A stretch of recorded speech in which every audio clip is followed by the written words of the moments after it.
नौमे वालों को ढील देने से बन्नू वाक़या हुआ।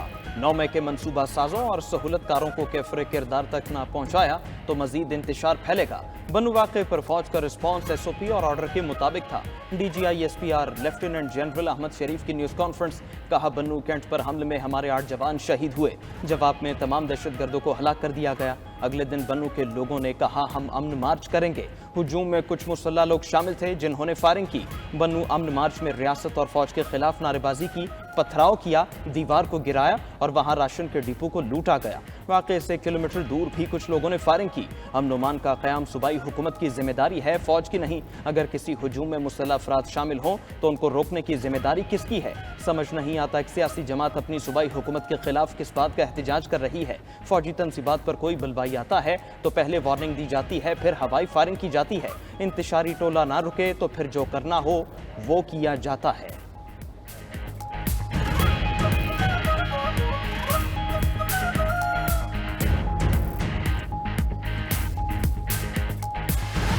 इंतहाई संजीदा इश्यूज को भी हम सियासत की भेंट चढ़ा रहे हैं और ये अज़्म इस्तेहकाम उसकी एक आपके सामने मिसाल। अज़्म इस्तेहकाम एक हमागीर, एक मरबूत काउंटर टेररिज्म कैंपेन है and it is not a military operation पर से जिस तरह इसको प्रेजेंट किया। एक सियासी माफिया अज़्म इस्तेहकाम को मुतनाज़िया बनाना चाहता है। इंतहाई संजीदा इशू को सियासत की भेंट चढ़ाया जा रहा है। एक मजबूत लॉबी चाहती है अज़्म इस्तेहकाम के मकासद पूरे ना हों। DGI-SPR लेफ्टिनेंट जनरल अहमद शरीफ कहते हैं, अज़्म इस्तेहकाम पर सियासत की जा रही है। एक बहुत बड़ा सियासी माफिया खड़ा हो गया है कि ये काम नहीं होने देना। अज़्म इस्तेहकाम को मुतनाज़िया क्यों बनाया जा रहा है? कौमी सलामती के मसले को मजाक ना बनाया जाए। अज़्म इस्तेहकाम का गलत तौर पर ज़रबे अज़्म से मवाजना किया जा रहा है। अज़्म इस्तेहकाम फौजी ऑपरेशन नहीं बल्कि दहशतगर्दी के खिलाफ मरबूत मुहिम है। अज़्म इस्तेहकाम पर सियासत करना शर्मनाक है।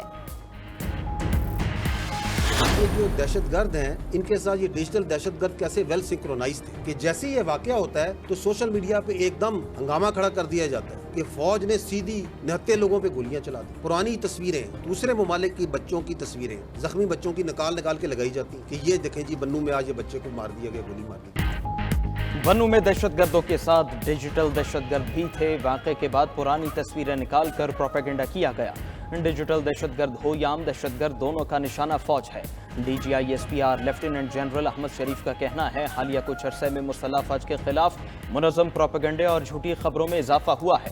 बताया जाए फेक न्यूज़ और प्रोपेगेंडा करने वालों को जेल हुई, कितने अफराद की जायदादें जब्त हुई।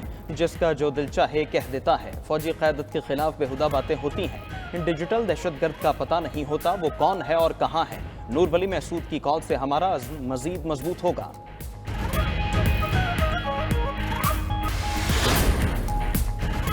फौज कई इलाकों को क्लियर कर चुकी है और अभी भी क्लियर कर रहे हैं। कुछ इलाकों को कई बार क्लियर कर चुके हैं मगर उसके बाद हुकूमतें अपना काम नहीं करती।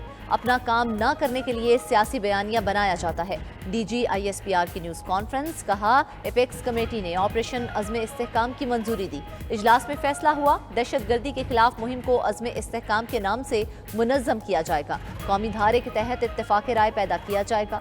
अज़्म इस्तेहकाम का मकसद दहशतगर्दों और जुराइम पेशा माफिया का ताल्लुक खत्म करना है। इजलास के बाद जारी एलामिये पर कंफ्यूजन फैलाई गई।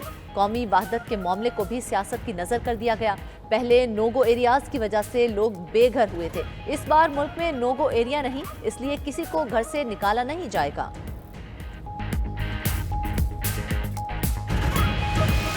टेररिज्म की मद में साल 2024 में होने वाले ऑपरेशंस का अगर जायजा लिया जाए तो इस साल मजमूई तौर पर सिक्योरिटी फोर्सेस ने दहशतगर्दों और उनके सहूलतकारों के खिलाफ अब तक 22,409 छोटे बड़े इंटेलिजेंस बेस्ड ऑपरेशंस किए हैं। इस दौरान 398 दहशतगर्दों को वास्ले जहन्नम किया गया है। दहशतगर्दी के इस नासूर से निमटने के लिए रोजाना की बुनियाद पर 112 से ज्यादा ऑपरेशंस अफवाज पाकिस्तान, पुलिस, इंटेलिजेंस एजेंसीज और दीगर कानून नाफिज करने वाले अदारे अंजाम दे रहे हैं।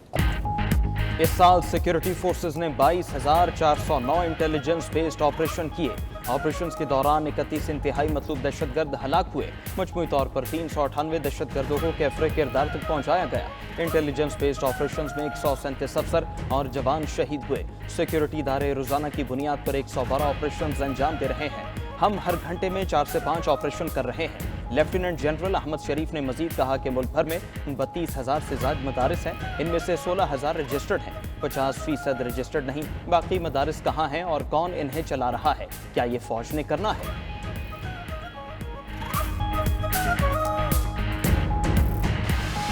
افغانستان کے 6 ملکوں سے بارڈر لگتے ہیں نا، پاکستان کے علاوہ Tajikistan, Turkmenistan, Uzbekistan, China, Iran, ان سے بھی لگتا ہے۔ باقی ملکوں کے ساتھ تو وہ سارے پاسپورٹ پہ جائیں گے، تو یہ ہمارا بارڈر کیوں کہ یہاں پہ تذکرے پہ، یہاں پہ شناختی کارڈ دکھا کے اندر چلے جائیں؟ اس کو ایک سافٹ بارڈر رکھا جائے، اس لیے کیونکہ وہ انلیگل اسپیکٹرم کو فیسیلیٹیٹ کرتا ہے۔ افغانستان سے 6 ملکوں کی سرحدیں ملتی ہیں۔ پاکستان کے علاوہ باقی 5 میں پاسپورٹ کے ذریعے آمد و رفت ہے۔ پاکستان کی سرحد کو شناختی کارڈ یا تذکرے کی بنیاد پر سافٹ بارڈر کیوں رکھا گیا جا رہا ہے؟ DGISPR کا کہنا ہے حکومت نے 1 ڈاکیومنٹ رجیم پاسپورٹ نافذ کیا تو اس کے خلاف احتجاج شروع ہو گیا۔ ان مظاہرین کا ایک ہی مطالبہ ہے، ہمیں اسمگلنگ کرنے دو۔ ملک میں لاکھوں نان کسٹم پیڈ گاڑیاں موجود ہیں، دہشت گرد انہی گاڑیوں کو استعمال کرتے ہیں۔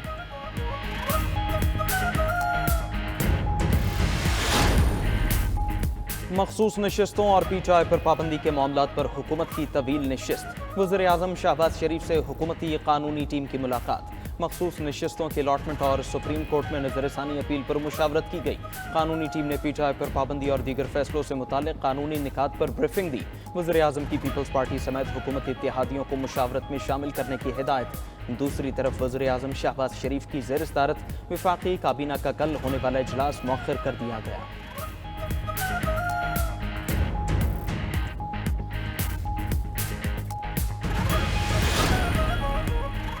ترجمان پی ٹی آئی رؤف حسن اسلام آباد سے گرفتار۔ اسلام آباد پولیس کا پی ٹی آئی سیکریٹریٹ میں قائم ڈیجیٹل میڈیا سیل کے مرکزی دفتر پر چھاپا۔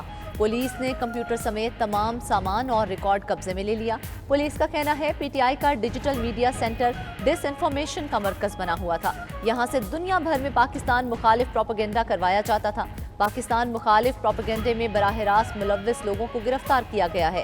P T I digital media cell سے تمام ثبوت تحویل میں لے لیے گئے ہیں۔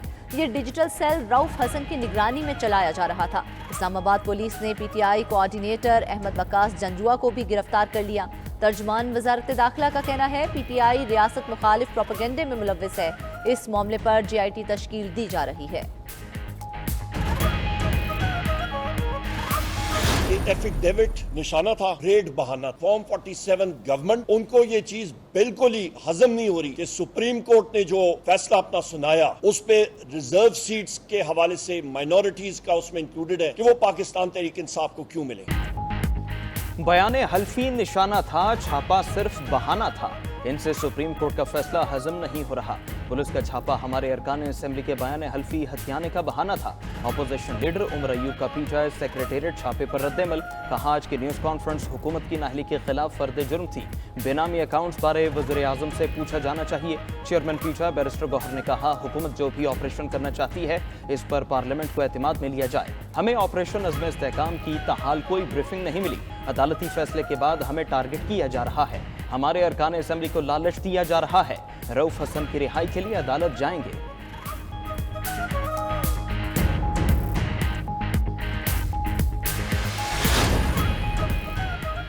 وفاقی وزیر سفران امیر مقام نے بنو واقعے پر وزیر اعظم شہباز شریف سے GIT بنانے کا مطالبہ کر دیا۔ نیوز کانفرنس میں کہا بنو میں احتجاج میں پی ٹی آئی نے اپنے لوگ شامل کیے، انہیں اسلحہ دیا اور ثبوت سامنے آ گئے ہیں۔ ان کا منصوبہ تھا کہ ملک میں لاشیں گر جائیں۔ دوسری طرف بنو واقعے کے لیے تشکیل دیے گئے 40 رکنی جرگے کی وزیر اعلیٰ خیبر پختونخوا سے ملاقات۔ 16 نکات پر وزیر اعلیٰ علی امین گنڈاپور سے گفتگو کی۔ بنو واقعے پر بنائی گئی تحقیقاتی کمیٹی نے بھی اپنے نکات وزیر اعلیٰ علی امین گنڈاپور کو پیش کر دیے۔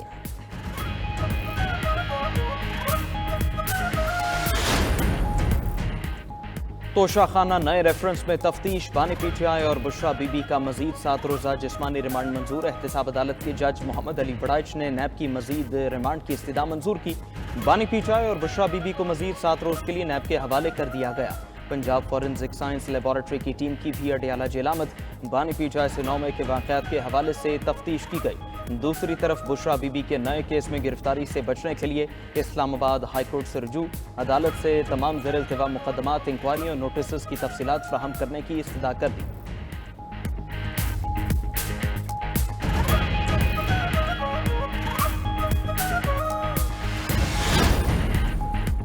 पंजाब में इलेक्शन ट्रिब्यूनल्स फाल बनाने के लिए सलमान अकरम राजा ने सुप्रीम कोर्ट से रुजू कर लिया। 4 जुलाई के अदालती हुक्म पर नजरसानी की दरख्वास्त दायर, मौक़िफ़ अपनाया। लाहौर हाई कोर्ट की जानिब से ट्रिब्यूनल्स के लिए तैनात जजेस का फैसला दुरुस्त था। इलेक्शन कमीशन के पास तैनात जजेस को न मानने का कानूनी जवाज नहीं। सुप्रीम कोर्ट के 2 जजेस ने इलेक्शन कमीशन का मौक़िफ़ गलत करार दिया। सुप्रीम कोर्ट का लाहौर हाई कोर्ट का फैसला मुअत्तल करना दुरुस्त नहीं। Election commission Lahore high court से नामजद जजेस पर मुशावरत करे और वजूहात पेश करे।